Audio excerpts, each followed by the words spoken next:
It's a straightforward measure in intent, but one with far-reaching potential to support the Guam Department of Education. Senator Joe San Agustin introducing Bill 70, which aims to allow GDOE to execute long-term leases for underutilized or vacant school properties. The funds generated could then be used to maintain schools that are still active in use.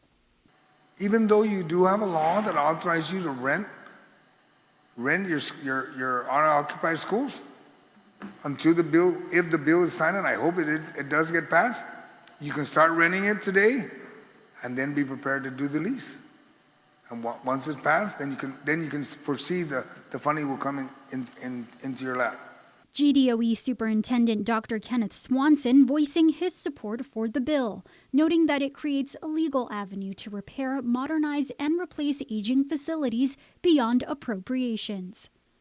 Currently, we have 3 campuses that are surplus to our classroom space needs, and there is interest in leasing them over time for other government operations and charter school activities.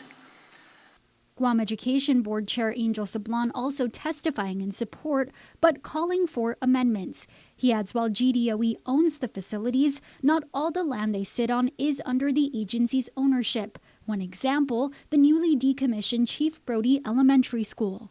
We don't want some other entity to come in and say, wait a minute, that's my property. We need to make sure that that's all clear. So when it comes as a whole, not just we lease the property and then, lease the facility and then they have to go lease the property from some other entity.